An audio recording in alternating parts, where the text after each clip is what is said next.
Welcome to Supernaut, where we explore the inner and outer dimensions of the self. Today I have on Dan Stevens. Dan is my best friend Shannon's father, and Veda, our engineer's grandfather, a past Minnesota state senator, a pancreatic cancer survivor, and so many more things. I can't wait to learn and hear more about his life. Welcome, Dan. Well, thank you very much. Thanks for having me on. Yeah, I asked you to pick a song for us to listen to together before we started. What song did you pick and why? Why Me, Lord by Chris Christopherson. Why did you pick that one? Well, having gone through the treatment on pancreatic cancer, after I was diagnosed in September of 2023, I entered at Mercy Hospital. I was going through the cancer treatment, the chemo, and my last chemo was in the spring, and it was a beautiful sunny day. I saw an eagle that day. That's one of my favorites. And got to ring the bell on the last chemo thing of the 8 treatments I had. And coming back, and I just turned the radio on, and there's that song. And there's a couple lines in there. The one that stands out the most, and why I'm here today, is what can I do?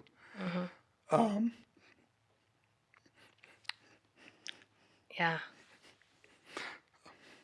Right. Because pancreatic cancer is only 3% of all cancers diagnosed, but the third leading cause of all deaths. Yeah, that's So that's intense. Yeah, and I want to show people that you can survive it. Yeah. And that's the thing is, in this country every year there's 2 million new cancer cases. 2 million, Leading the number one is breast cancer. Okay, over 300,000. And there's like 42,000 deaths, but and it's a terrible disease, but it's got a 90% survival rate. Next is prostate cancer for men. That's 313,000 cases a year, but only 35,000 deaths per year. But you take cancer, pancreatic cancer, we're looking at only 67,000 cases.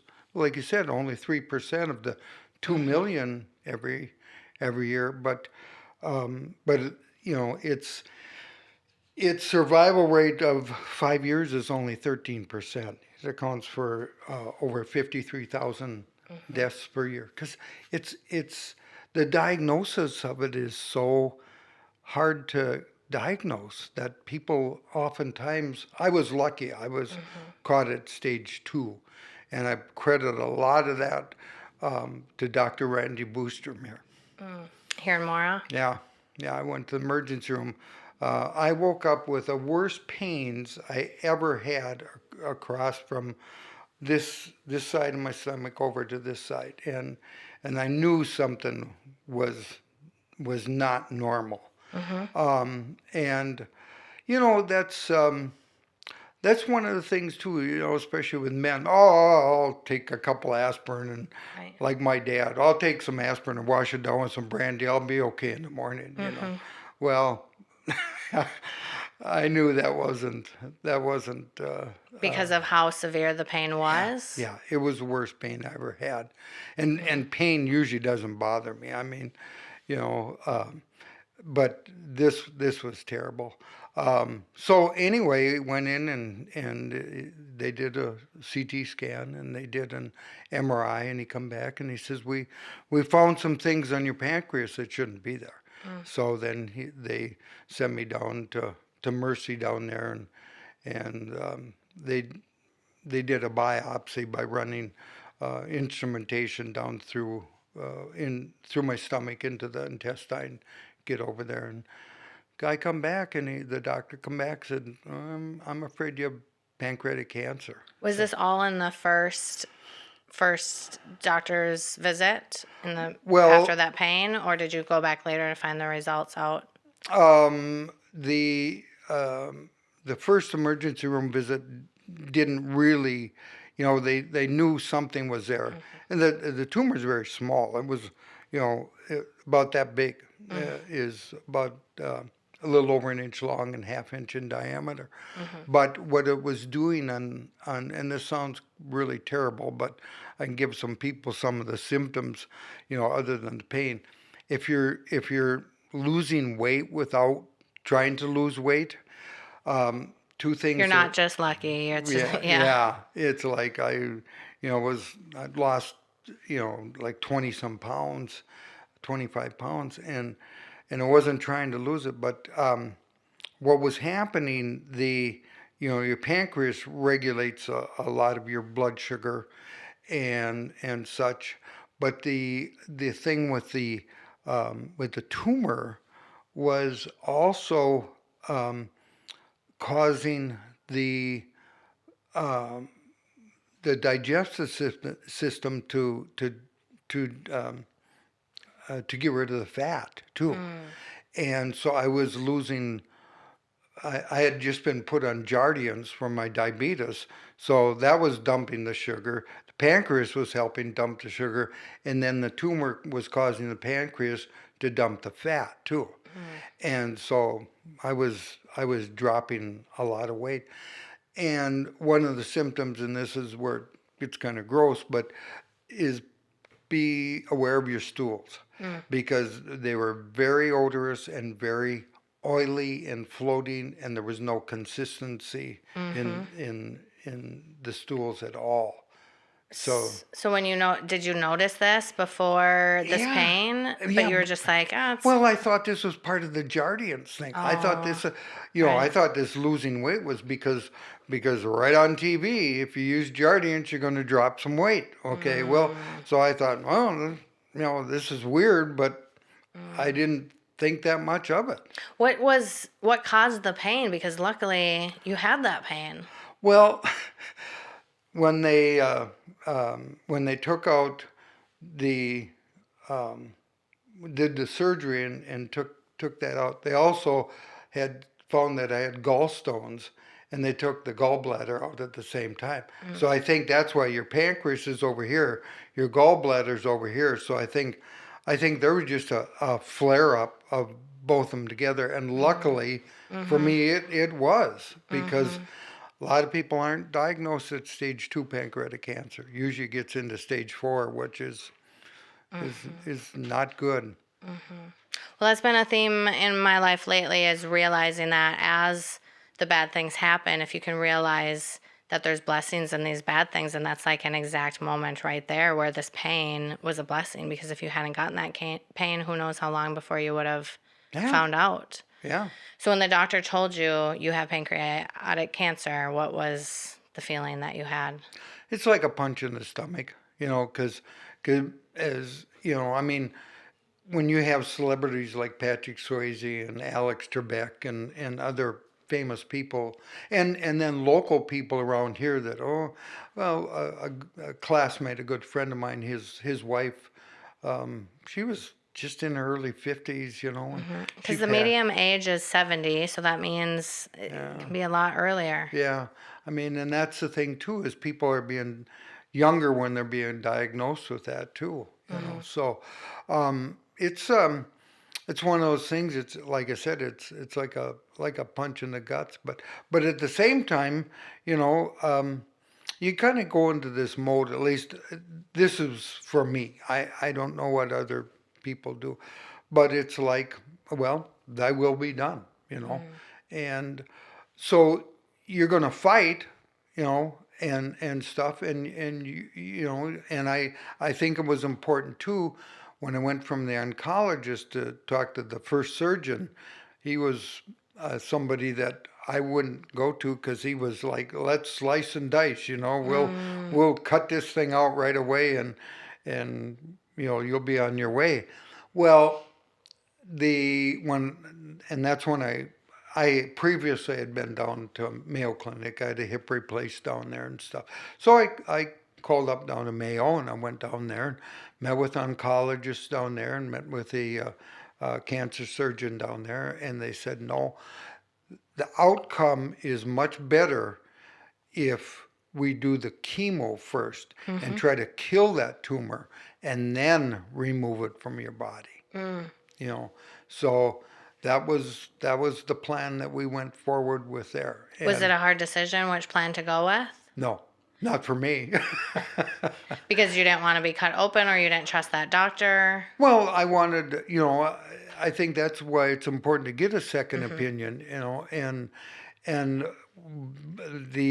I talked to 2 or 3 oncologists, and they said, no, the results are better if you have the chemo first. Okay. That was a consensus from the oncologist.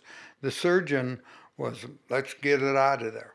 And then the second surgeon, she said, no. She says, let's let's do the chemo first, and then after the chemo, then we'll remove it because they got to take part of your pancreas. Luckily it was not on mine was on the tail of the pancreas. It wasn't on the crown like so many. And then they have to have the Whipple procedure. I had a distal procedure, which is take the tail of the pancreas. So yeah. So what's the correlation with diabetes? They can't really prove causation, but there's a strong correlation, Beth. Yeah.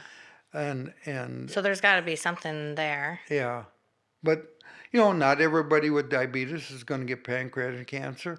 Some people are going to get pancreatic cancer that they've never had diabetes, and stuff. But I think the medical people are indicating that there is a correlation. Mm-hmm. So they're trying to figure it out. Why do you think there's less funding and public attention than other major cancers despite this high mortality rate? That's a good question because, as you go further down, well, it's only 3% of the cancers, and I think, I don't know, but I think it needs to be public awareness is what it is, and more research and stuff. Mm-hmm. So Talking about these symptoms and everything. yeah, When did you get diagnosed with diabetes? 2002 Okay. in September, and Veda was born in May that year. So I've had diabetes as long as she's been born. Mm-hmm. Mm-hmm. But and actually, it was my own fault because I was up to 240 pounds. And right now I weigh like 185. So I had packed on a lot of weight. And, I would go in for my regular diabetic checkup, talk to my doctor.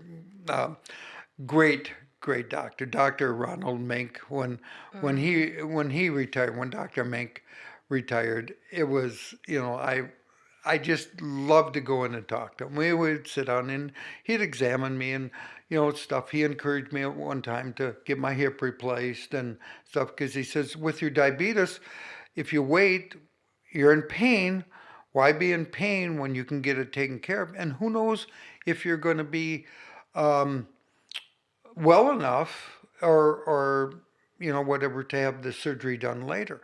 But we would talk about diabetes, and he was so concerned with the younger population that he said, look, Dan, you're your typical middle-aged male, got too much weight here, like Ron.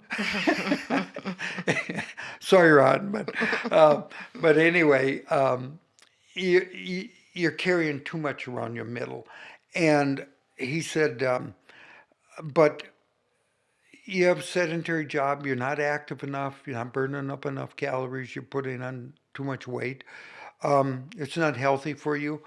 But he says, I'm seeing so many high school kids are coming in being diagnosed with type 2 diabetes, not the juvenile diabetes. There's nothing you can do for type 1 diabetes, but this is the type 2 diabetes. And he says, so many of these young people are coming in. And he says, it's too much soft drinks, too much snacks, too much screen time, not enough activity, not enough exercise, poor diets. And he says, all this stuff contributes. And he says, after 30 years, diabetes takes a big toll on your body, a big toll. And here 52 when I was diagnosed with it, 30 years, 82, I just turned 75. So, but, diabetes, it's leading cause of amputation, blindness, and heart and kidney disease. So there's a lot of bad stuff. He says, these kids are going to be, 50-ish when they have all those bad things happening to them. So people have to take care of themselves. We'll get into your career as a state senator later on, but as someone who is passionate about the obesity and somebody who's been in politics, whose responsibility do you think it is? Is it the parents? Is there more the government should be doing?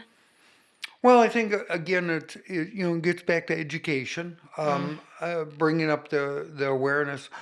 What what cancer costs us as a society, it's terrible. But if there's research that needs to be done, and there is ongoing research with whether it's melanoma, whether it's lung cancer, whatever. Um, but I think there has to be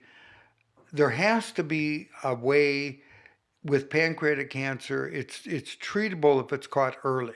And the big thing is what needs to be developed so that we can catch this in stage 1 and stage 2 instead of stage 4 when it's already spread to so many other organs. Oh, there's another organization here locally I want to Yeah. acknowledge, and that's Kick Cancer to the Curb. Just the most wonderful folks. They did a lot. That's great. On your hardest days, what went through your head? Well, you know what helped get me through was, you know, and like Veda and the rest of the family knows I'm a fighter. I'm not going to give up. But the other thing is, there's always, my mom would always say, count your blessings. So I got 14 grandkids. I got four adult children, and now recently got great granddaughter and great grandson. And but back then, when the days I felt lousiest and kind of really depressed, I'd say, there's other people that got things worse off. So I would pray, and I would pray for them. Yeah. Was there a turning point where you felt the hope shift? Oh, I always had hope. It just that when I found that the uh, the chemo that I went through, that I experienced, wasn't as bad for me. For whatever reason, my cousin, who's like a sister, she had non-Hodgkin's lymphoma, and she would get her chemo, and for 3 days she'd be in the bathroom on the floor puking in the toilet. I never once had that. Maybe get a little nausea once in a while. So, and I didn't lose weight, and my walking partner, Tom, who he's 84 years old, and he walks 4 miles every day. So I would walk with Tom, and he'd say to me, he says, how come you're doing okay? You're not getting all this other sickness and symptoms and stuff. He says, is it because you're Republican? I said, no. I says, because I'm a contrarian. I just do. I'm just contrary to what other people do. So. Yeah. But anyway, I think part of it is I try to watch what I eat, and I just been doing that for quite a number of years. But I think the other thing too is, gets back to, I had a lot of people on prayer chains saying a lot of prayers for me. And I think the other thing, like, is it help? What did I do to help? Or how did how did I cope with it? And I would say I would pray for other people that had cancer. You know, Yeah. Yeah, you wrote that on that. Your plan was praying for other people. yeah, It's a good way to stay optimistic and hopeful. I think Instead so. of praying for yourself, praying for other people, Yeah, it spreads more. and I think the other thing too is you know, what can I do from that song is, and that's why I really appreciate this platform because, um, well, take it back to my walking partner Tom, his um, his a family member that he knows has just been diagnosed with cancer. I don't think it was pancreatic cancer, but you know, wanted to know what he could do, and I said you gotta have a positive attitude. Number one, gotta fight it and such, and those are the things that you do. You know, keep your spirits up. Yeah, because I believe your cells can talk to each other and they act differently in a positive body. Yeah, yeah. So I mean, because my two brothers that live over in Pine City, there's a fellow over there, and I don't remember Beth what he was diagnosed with, but he went on and on. Oh, poor me. Why me? Why did I get this? You know, and so and he didn't even live 2 years. Mm, You know, hmm. and I don't think it was pancreatic cancer, but whatever cancer he had, I mean, you know, it's like his attitude was like he gave up already. Yeah, and if in those 2 years he could have been happy and he could have been praying for other people and helping build people up, maybe he would have lived longer, maybe he wouldn't have, but at Hmm. least I think he would have found more joy in those 2 years. Hmm. Yeah, I think you're right. Yeah, Yeah, yeah. so I think this is great that you're here telling this story. Thank you so much for coming on and talking about it. Did surviving change how you lived your everyday life? I think so. Yeah. I mean, you know, you just you get more joy out of life, you know, and Mm. especially, um, you know, and I like to equate things that make people laugh and stuff. So I tell them that you know, um, life is like a roll of toilet paper. Closer to the end, the faster it goes. That's true. And believe me, I tell you what, is this year, like I said, turning 3/4 of a century old. Yeah. It's like yesterday was Labor Day, and Uh, here it is. We're ready for the 1st of October. You know, yeah. and it just seems. And I think we're living in a world that is everything's so fast now. You look at the Hmm. iPad, and everything Hmm. is so Hmm. so much. You know, it moves so much faster than when I was a kid. I mean, Mm. when I was a kid, there was I was I was 5 or 6 years old before we ever had a TV set, and Hmm. then it was just black and white with three channels on Hmm. it. Yeah, time goes that fast for me. I finally understand because I had it explained to me why time goes so much faster. So when you're 2 years old, 1 year is half of your life. When you're 10 years old, 5 years is half your life. That's why it goes so much faster because for reference. Yeah, yeah, But yeah, it's ridiculous how fast it goes. yeah. It is. That's that you hit it on the head with that one, you know, Mm. and stuff. So yeah, but yeah, you know, and the thing is you know, like I said, I go back to my mom. You got to count your blessings. You got to, you know, think of all the good things, you know, and stuff. And you know, because a lot of stuff that we get very upset with, at the end of the day, it's not that important. Hmm. That's so true. Why let it affect us so much when, in the grand scheme of things, just be happy? Yeah, yeah. Hmm. What would you say to someone who needs help in supporting someone going through cancer? How can they best support someone? Well, just to be there, listen to them. You know, don't you can't fix it unless you're a doctor, unless you're Merlin with a magic wand. Mm. You know, you can't fix it for them. But just know that you're there. You're there Hmm. for them and stuff. And that's the thing. I had a family that rallied around me. You know, and stuff. And I mean. that's the other thing is you help them through it too, Mm, you know, mm, and stuff by being your best. Yeah, Can mm-hmm. I say something about that? yeah, Yeah. The day that he was diagnosed, I was living down in the cities at the time, and mom had called me to let me know. So she and I are on the phone sobbing. I had to go into work. Cried to my manager. He made me call grandpa. And here I was expecting to see you at your weakest moment, and you were like, "Buck up, Veda. I'm gonna be fine. It's okay. We That's got so this." great. And that was his mentality the whole time. yeah.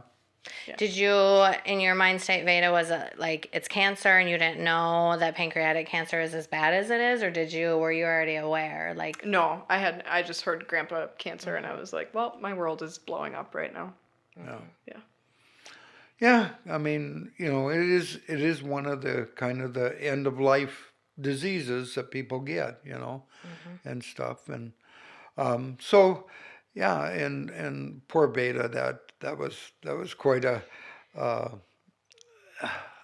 it was kind of traumatic um, talking to her, but I knew I had to be strong for her because she Mm-hmm. was she was really taking it so hard, you know, because we got a special relationship with, you know, not just her, but all the grandchildren. See, I never had a grandpa.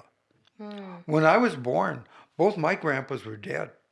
Never had. Now here, I'm a great grandpa, Mm-hmm. and I'm so blessed with being that way. You know, I've tried to been a good grandpa for my grandchildren Mm-hmm. and such, and I think I have been. Yeah. You know, probably better for them than my own children.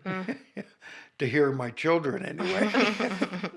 and They but definitely didn't get waffles with heated up syrup like That's I right. did. Yeah, Yeah. that was.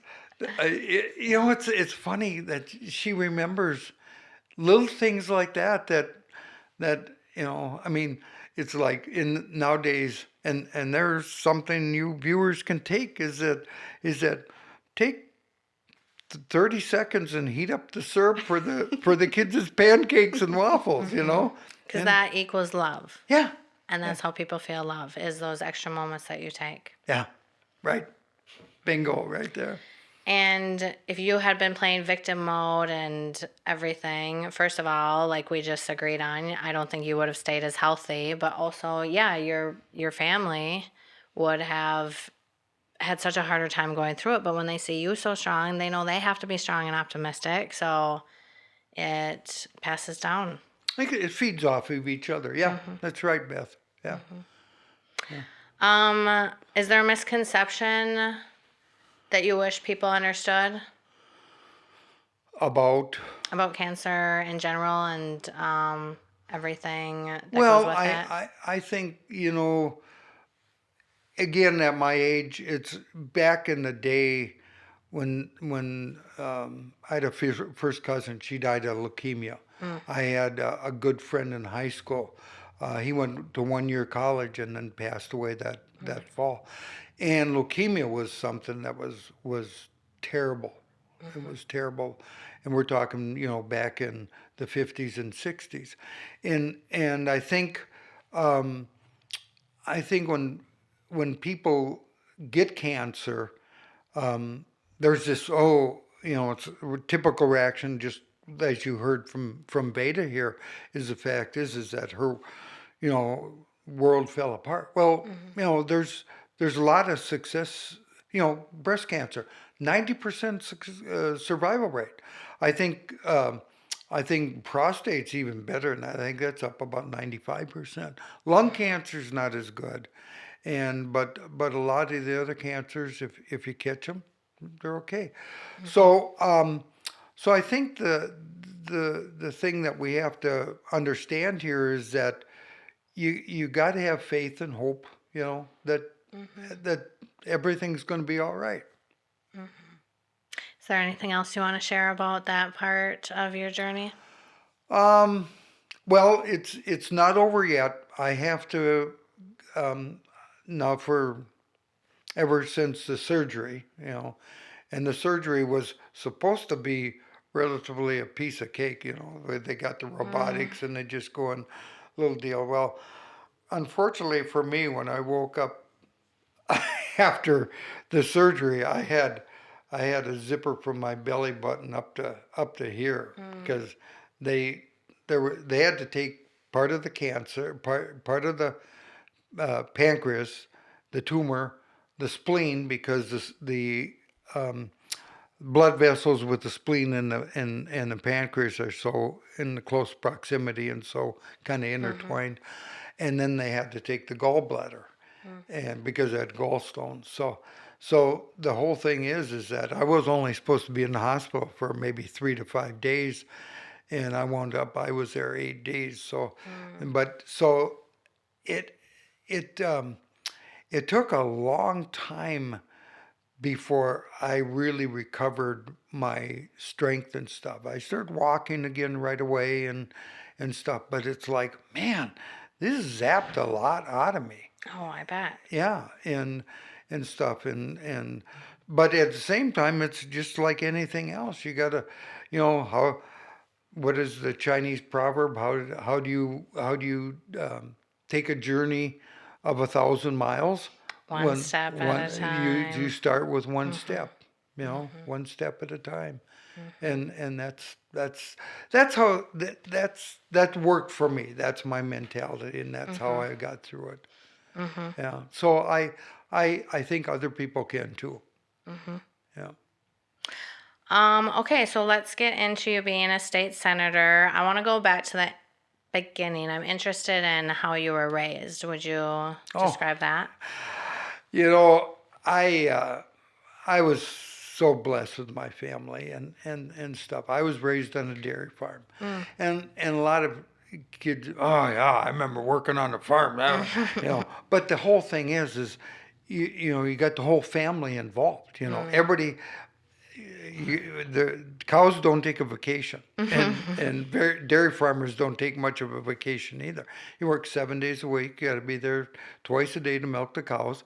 Um, you got to raise all your feed for the cows, most of the feed, and you know, and you know, we weren't rich, we weren't poor, we were just like everybody else back in the 50s and 60s, and we it was a good life. You learned that was one of the things is you learned hard work. You learned that the day doesn't stop at 4 or 5 o'clock in the afternoon. Mm-hmm. After supper, you still got to go out and milk the cows and stuff, or unload the hay or whatever. And it taught me some very valuable lessons. Folks also made sure that we were involved in stuff like 4-H, Mm-hmm. and that's where I remember your mom from, Oh, and stuff, and your yeah. brothers and such, uh, because our kids were involved in 4-H as they were, and such, and and then I was in Future Farmers of America, and the thing is, in both of those organizations, I held pretty much all of those offices. Mm. So sometimes secretary, treasurer, um, and vice president, president, and Mm. stuff. And the other thing about 4-H, I don't know if you were in 4-H, but Mm-hmm. yeah, and demonstrations. Mm-hmm. You have to get up in front of other people, and you have to give your demonstration. It's public speaking, and stuff. And the thing where most people would rather go to the dentist than do Mm. public speaking. It taught at a very early age. Um, it's not so bad. Mm-hmm. You can do it and stuff. So I blacked out. I did you? was just like, wouldn't even remember. I didn't even. Now, this is the first time I've thought about that in 30 years. Is yeah, I did have to do demonstrations in front of people for 4-H, but I must have just shut my brain off and pretended it wasn't even happening. Oh, okay. Well, yeah, everybody has a little different experience, But Yeah. but those were the pluses, and high school was, like I said, back in that day, it was a little different than they. But I also, in my education, I went the first 2 years to country school. So you got one room country school where you had 8 grades in there. So distractions, well, maybe. But at the same time, when the one teacher is teaching the other grades, you're picking up stuff for the future. True. And then I went 6 years to St. Mary's Catholic School over in Pine City, parochial school, and that was 4 nuns taught 8 grades over there. There was 2 grades in each classroom. So the interesting thing was you got a preview of what you're going to learn next year, and when you were in that grade, well, let's say it was 4th grade, and you had been there for 3rd grade, then you got a review of what went through there, because So you're really, really learning it. yeah. Yeah. And then 4 years in high school over there and stuff. Went on to University of Minnesota, Duluth, and then St. Paul and such. So, yeah, I just kind of I think a real unique education. Yeah. And the community involvement started really early with the 4-H and everything. Yeah, yeah. Yeah. And then what kind of jobs did you have? Well, my dad one time said, because I worked in the drying plant, milk drying plant over in Pine City, and of course you do everything you can on the farm, so vast variety of that. And then I was in sales. I was selling pots and pans and hope chests and stuff to the girls that were going to be married some days and stuff. Did that, and then I worked at Finger Hut here in Mora, and then I went back farming for a while, but the ag economy got kind of bad, so then I got into artificial insemination of cattle. It was still ag related, and I did that for a number of years. We were even doing computer dating for cows before it got before eHarmony and all the rest of these were in it. So I was a genetic mating service evaluator. Did that. Did some embryo transfer work in cattle. Did some, then got out of that because again the farm economy was kind of going down. So I was in insurance and securities, and about that time my buddy said, there's going to be a vacancy on the township board here. Why don't you come in and be on the township? So I said, oh, okay, I'll do that. And then the township led to the county commissioner. I was, had my business in town here and was on the county board. And then the state senator from Princeton, he just, whenever our county auditor would write to him or bring up something to him down there, never was much of a result. So I said, well, if he isn't going to be responsive to us, then I'll do it. So I ran for state senate, and I served 10 years down there. Then the dumbest thing I ever did was run for Congress. That didn't work. Why was it dumb? Just did you spend money and I spent a lot of money and a lot of time? Yeah, a lot of time. And the thing is it's really, really tough to unseat a sitting congressman. The 92% are put right back in office, and that's and Beth, that's a real problem in this country. You got people that have been there way too long. I mean, I served 10 years in the Senate. That was about right. Let somebody else come in and do that. There's a pretty good, healthy turnover in state offices because there isn't much pay because we're a part-time legislature. But in Congress, it's ridiculous. I mean, there's people been there 20, 30, 40 years. Yeah, I don't like that at all. Get some fresh blood in, new perspectives. Go do something different. Yeah. I've always liked doing new things. I've never been able to do the same job for more than 3 years. Yeah, Let like somebody I else get said, I in was, there. and then after I got out of politics, I was back in with the National Federation of Independent Business, going around to small businesses in the area and getting them involved in that. I and then wound up my career in um, as a property manager of housing here in Mora, Mm, elderly and disabled, and mhm, Section 8 housing and mm. stuff. So many different things, and it sounds like it was one step at a time, just like we talked about earlier, one foot ahead of the other one to Hmm. get you to the Senate. Was it something you always kind of wanted to do, or was it really that friend saying, come to this meeting? Well, it's you see how effective local government is, Mm, and that was one of the things.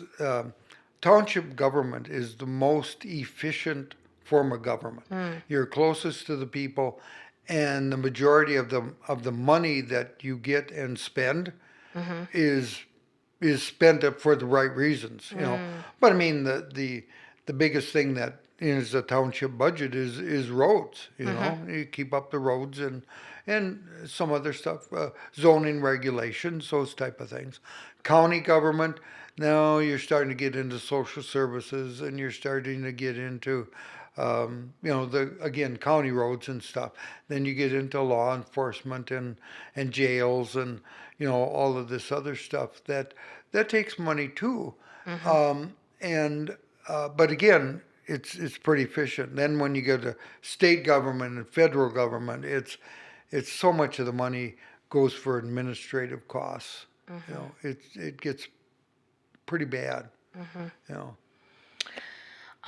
Was there anything that really surprised you when you first took office as senator? Um, well, it was like um, some of these people that were down here shouldn't be down here. Mm-hmm. One of the other things was, and I would constantly get shot down at it, is why does Minnesota have the largest state senate in the United States?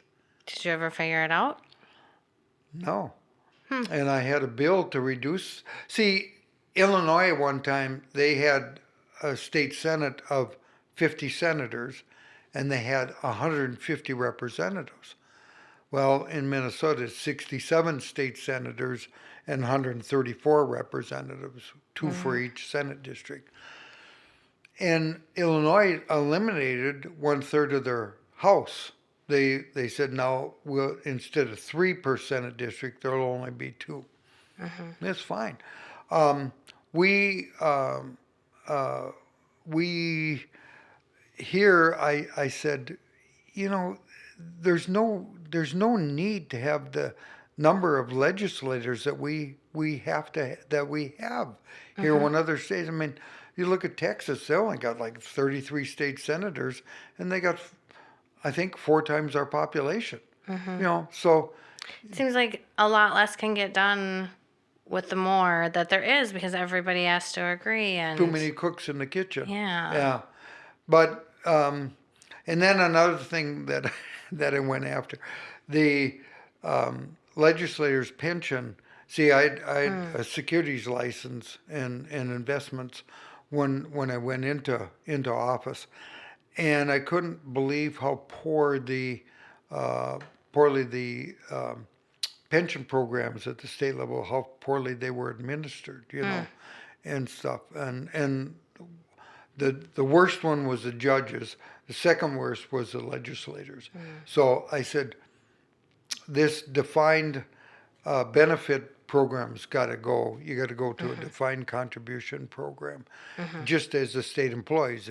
If what they put into it, they're going to get out of it. mhm, This deal where you get X amount of dollars just for every year you put there. And like I said, a lot of them, they're in aeronautics. They're taking up space. That's about all they're doing. mhm, Um, the you should have to contribute to get it out of there. Um, so after it took me 6 years, but I worked with a Democrat across the aisle, and Steve and I worked out a deal where were the legislators were there. They could choose if they wanted to go on the new program or remain in the old one. Because I had, whether it was Democrat or Republican, they'd come up to me and, Stevens, you keep your fingers off my pension program. Yeah. And they were upset with me. I didn't care. But they could stay or they could change. And the new people coming in, did they automatically get They the had new? to go to the defined Yeah. contribution. That's a great way to make change. Yeah. Well, and the other thing is it wasn't coordinated with Social Security. So just like at the federal level, all these legislators out there, they don't pay a dime into Social Security. So they have all, they regulate it, pass laws for it, but they don't participate in it. Some of them have never done that for 40 years. It's ridiculous. So so anyway, I got that changed, and and you work together and do things like that. So and that was the thing. We had kind of a motto, and Senator Roger Moe, who was the majority leader in the Senate, and he was a Democrat from Ada, Minnesota, and he said, we can disagree without being disagreeable, and that was one of the things that we all kind of lived by back then was, and that was back in the 90s and until the turn of this century. Yeah, that was one thing I was going to ask. How did you balance compromise and principle? Like, when did you have to draw the line in negotiating? Well, there's always negotiations that you have to do. There's some funny stories about I was one, for whatever reason, I don't know why people wanted me on their conference committees, because if there's difference in bills between the House and the Senate, you have to iron those out, and they take the bills. And one of the committees they put me on was about child custody, and there was 3 attorneys from the House, 2 attorneys from the Senate, and me. And they, politicians love to talk. And anyway, I was thinking of a riddle, and the riddle was because the second time that the hour hand passed the 12 o'clock that day, we started around 11 in the morning, and it was like 1 or 2 the next morning. The riddle was, what do you have when you have 5 lawyers buried up to their neck in sand? And the answer is not enough sand.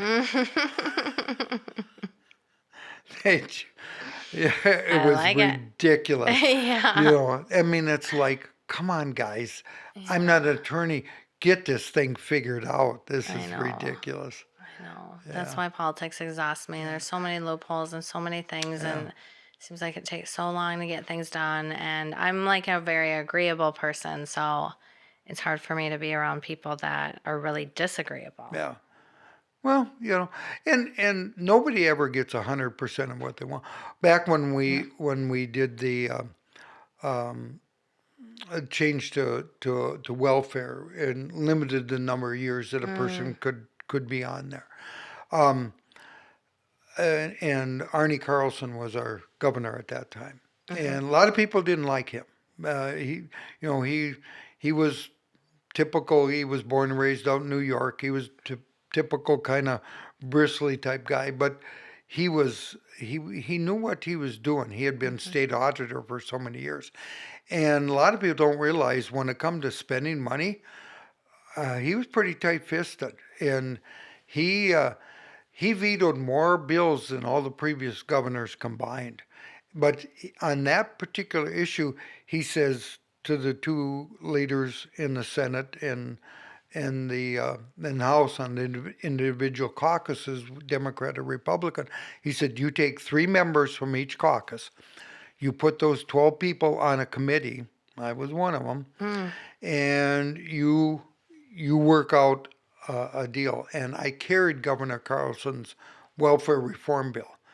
And, you know, I think about 2/3 of my bill was what was in on the final passage. But I had people that were marching in the rotunda of the Capitol with my plaque up there, and it says Senator Stevens hates kids. Senator Stevens, public enemy number one. You know, and so no, we said, look, we'll help you. We'll help you help yourself to get off of public assistance, so that you can have a better quality of life and such. And you know, and it worked. And when we come with the final bill, that bill passed 67-0 in the Senate. Oh, wow. Yeah, yeah, After all the tweaks and everything. yeah. You know, and so I mean, if you get the right people in there, and you get them on board, and you work together, you can get a lot done. Yeah. Is there any other bills or initiatives that you're a part of that you are proud of? Well, there was it was a pretty minor bill, and it had to do with with low voltage you know, like garage door openers and you know, a lot of the stuff that Veda works here with low voltage, you know, and stuff like that. And so lobbyist, his name was Court, and Court Holton, I think is, and he says he comes to me and he says, Dan, he says, I want you to carry such and such bill, you know, and there's a big fight about it and stuff. I says, what do you want me to carry for? I says, I'm in outstate Minnesota. This is a 7-county metro area. And I says, get somebody else to. He says, no. He says, I have to have you. And I says, why? I said, what? He says, you don't know? I says, I don't know what. What do I don't know? He says, you don't know? I says, Court, what don't I know? He says, out of all the senators in the minority on the Republican side, because the majority were Democrats, he says, you have the best record passing legislation. Oh my gosh, what an honor. And I said, no. And he says, no, honest to God. Oh. So I went through and it got the bill passed. So, oh my gosh. Wow. Yeah, you know, and then I'd have funny stories I'd tell these guys. Went into one going into the Senate chambers one day, and you know, there's a lot of strange people down the Capitol. And just as I was going in there, this guy, he jumps out in front of me and he says, Sir Stevens, he says, there's going to be this bill coming up, and he's waving his finger in my face, and he says, you got to vote for that stuff, you know, and he's just, and I says, wait a minute. I says, where are you from? And he says, Deep Haven.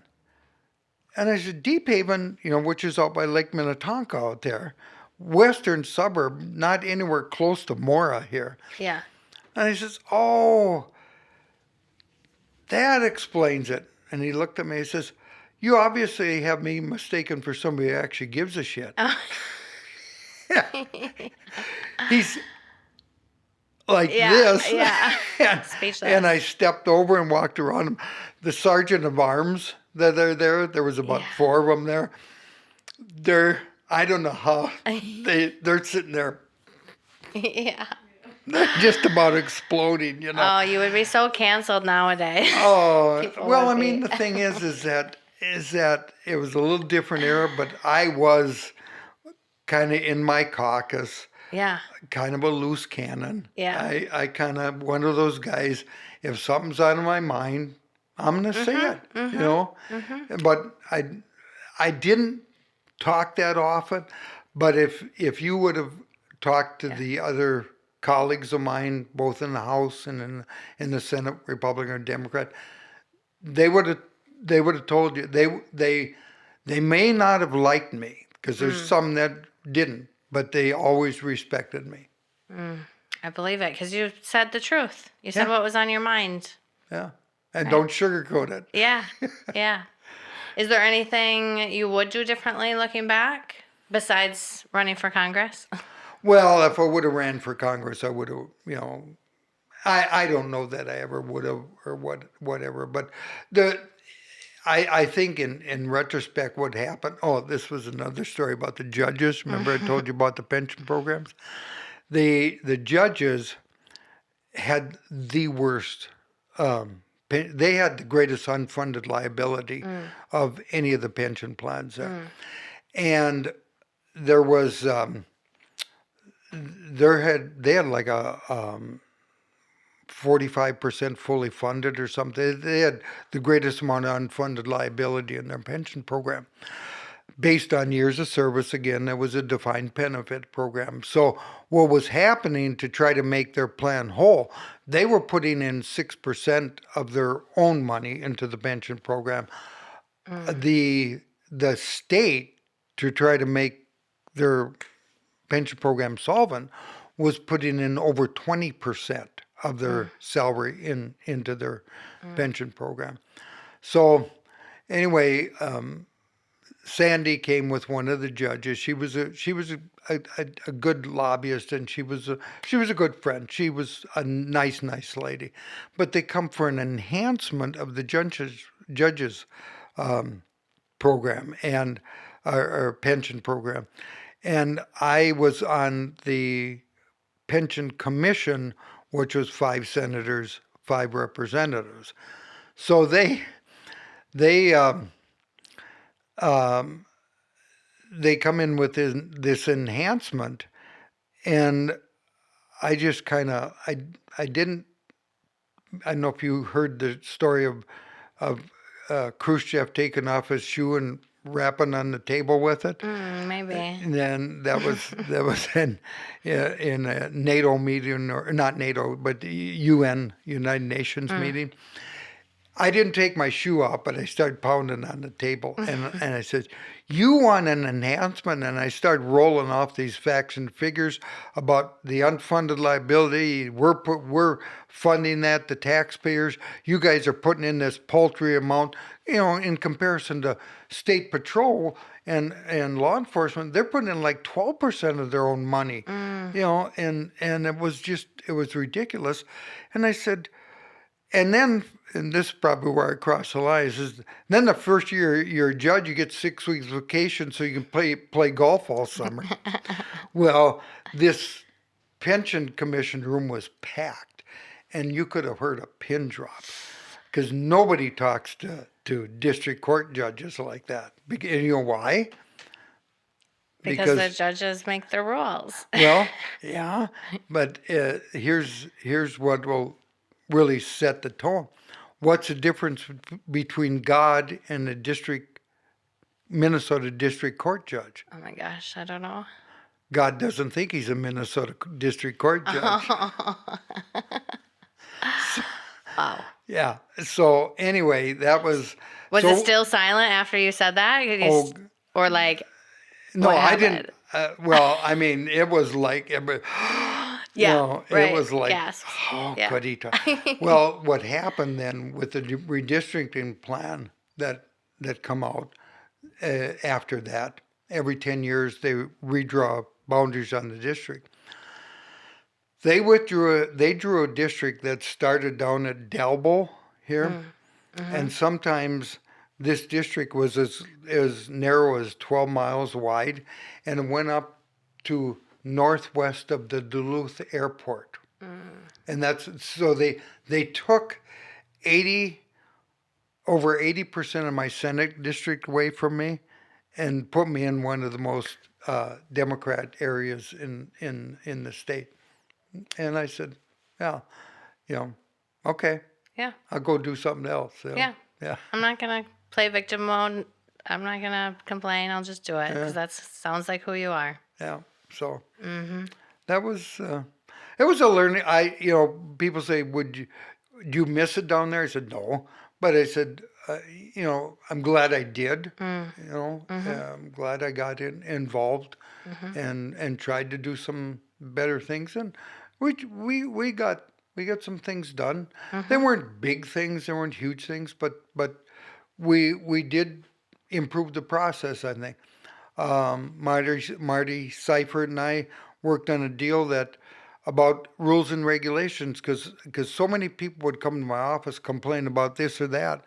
And why'd you guys do this? And I says, no, I says, we do the statutes. What you're talking about is rule and regulation that the administrative part does. And prior to us passing another bill, no governor had the ability to veto a rule or regulation. They could veto a law, but they couldn't veto a rule that went through the rulemaking process. Yeah. So interesting. Yeah. Well, last week I asked you to put together some names and numbers of family and friends that I could reach out to and ask them to describe you in no. some words so that we could see how people perceive you. Okay. So I put all the words together and I put them into 5 categories. And the first one especially, all of them, but the first one especially shows why you were so right for a senator position, because your first word is integrity and conviction. 2 words, integrity/conviction. Because people said you're steadfast in beliefs, principles, principled, opinionated, devoted to beliefs, loyal to friends, dignified, authentic, absolute, patriotic, brave, leader, committed, stubborn. But in general, people perceive you as someone who will always do what's right. So that's great. Not surprising to me. I must have given you a whole list of liars. No. Oh. And the second theme is kindness. So that's another probably more unique but good thing to have in a position like that, because they said you're warm, compassionate, a big friendly bear, twinkly, always ready to laugh, benevolent, solicitous, which I had to look up. That means characterized by showing interest or concern. And I think that is such a beautiful word. I would love to be described as that. Anybody having a is that? conversation. Solicitous. Solicitous. Oh. Yeah. And respectful of differences, family orientated, tolerant, thoughtful, and patient. Patient Learned came that up from a my lot. mom. Did you? Yeah, my mom was a saint. And then your third word theme is intelligence, with lots of people said knowledgeable and intelligent, perceptive, wise, creative, articulate, erudite, analytical, factual, resourceful, and astute. Astute. Yes. You are consistently described as someone people go to for information and perspective. Oh, That's so nice. yes. And then your drive. Your fourth theme is your drive. You're determined, driven. Everybody said driven, dedicated, patient again, practical, mature, brave, confident, leader, worthy, and athletic. And then fifth is humor, fun, funny. Everybody said engaging, chatty, positive, jokester, idealistic, a dreamer, interested in others, always ready to laugh. Now, those are a lot of kind words. A lot of kind.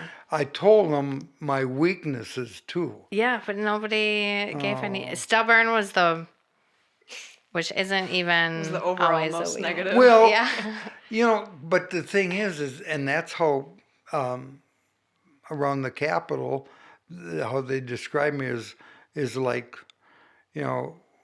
what they would give me some tough legislation was because they said he's like a bulldog with a bone. You give him a bone and you try to take it away from him, you ain't going to get it away. Never give up. Yeah.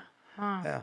And I think there again too, going back to the journey I just had over the last 2 years, I'm not going to give up. And stuff, and that's an important message for other people too. Is don't give up. Keep fighting. Yeah, exactly. Regardless whether it's that or something else in your life, keep fighting. Yeah, so I asked AI to put together a synopsis, one line, to describe you with all these adjectives.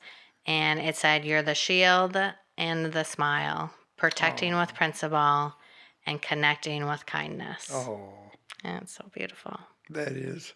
And I love that you were described as a dreamer because I see that in your daughter Shannon and Veda. And I just love dreamers. They're my Yeah. favorite people. Yeah. And I can see that through them. So thank you for bringing that energy to the world.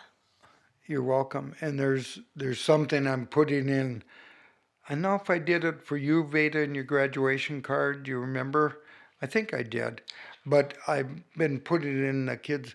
I said, never, and I picked this up from one of my favorite authors is Louis L'Amour. And it was one of his books.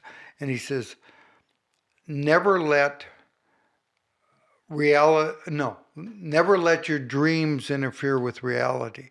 But more important, never let reality interfere with your dreams. Yeah. I love that. Yeah, maybe you did. Yeah, I'm pretty sure I did. Yeah. Yeah, because I've been doing it for the rest of them graduating. Yeah. Well, and speaking of grandchildren, I ask everybody at the end who comes on, what is something that you do right now at your age that you hope your grandchildren do when they are your age? I think it's important for you to just be kind to other people. Just be kind.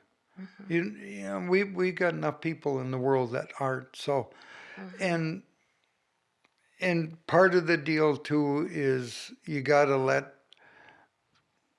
like water rolls off a duck's back. You got to let a lot of this negativity just forgive.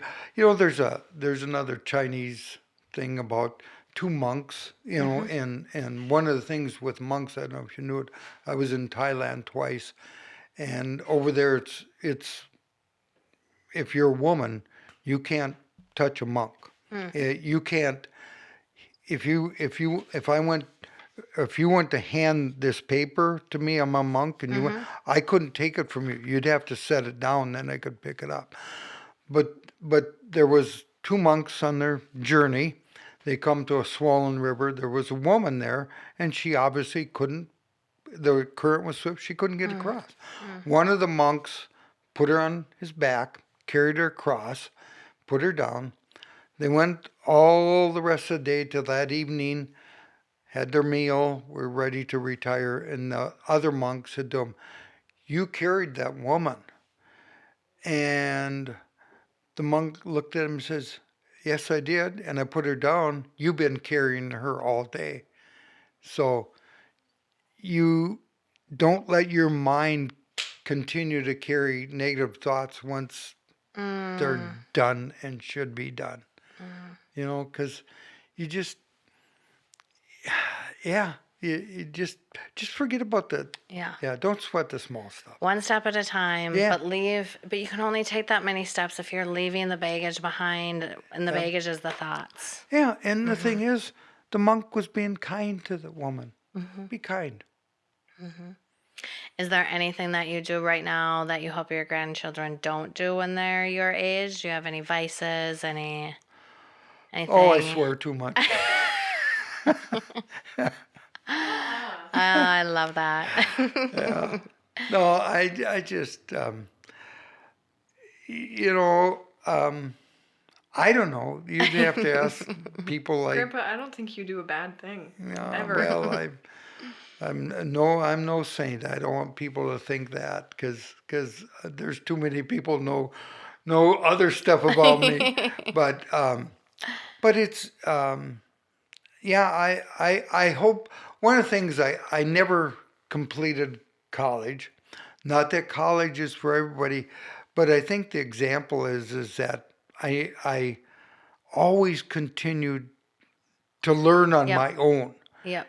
And it's like people that I said I may not have a degree, but I've got a PhD in political science because I've been township supervisor, county commissioner, state senator, run for Congress, and I still, am aware of political situations and stuff.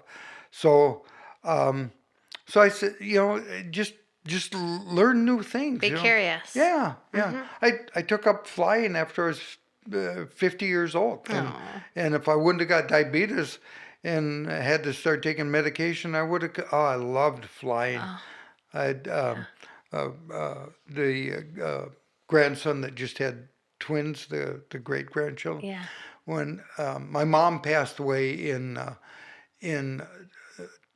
2003, and in January, and it was that summer. Brandon was flying with me, and I took the plane. We said, "Come on, Brandon, let's go flying today." It was just a gorgeous, beautiful day. Blue skies, a lot of these little the fluffy clouds all over the sky.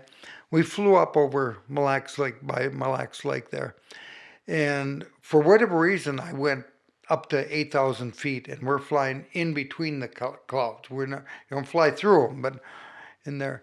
And Brandon, he always had this deal of how he could get my attention. Grandpa, can I ask you a question? Yeah, Brandon, you can go ahead and ask me a question. He says, are we in heaven? And Aw. I said, you know, if you're flying with your grandson on a day like this, you're in heaven. That's so beautiful. Yeah. And I felt that way. Yeah. Love that. And I love that you not only picked a song for us to play in the beginning, but you picked one for us to play afterwards too. And unfortunately, because of licensing issues, we can't play it for the listeners. But I'm excited to listen to this song with you together after. You picked I Will Always Love You by Dolly Parton. And what does that song mean to you? It's just one of my favorite songs by Dolly. You know, Yeah. she's been an icon in country music, which is my favorite genre, and I just love her, you know. And I think Veda would have preferred to pick a CCR song, but Yeah, probably. That was my but first concert was CCR What? at Is Grand it? Casino Hinckley. Oh, Yeah. I love Lucky. CCR. Mm-hmm. They were one of the best. That's another connection that Veda and I have is with CCR. Yeah, Awesome. Dolly's okay. I like Dolly. yeah. I'm not complaining. You should read her book. I mean, she's got quite Somebody an. else just told me it was really good. I haven't read the new one, but her one of the first books, you know, and stuff. She's a character. That's great. Well, anything else you'd like to share? You know, I think I'll let you sum it up or whatever you want to do. But Yeah. thank you so much. I just would want to say thank you for the invitation here. Thank you for the fact that hopefully we can, you know, get the word out to people and that people that see this, that they can talk to other people that are going through tough times and such and getting the help they need and you know and And there's knowing how hope. to support other people through this, I think. Yeah. Yeah. Yeah. Be supportive. Be kind. Yeah. Yeah. Yeah. Thank you, Dan. Thank you.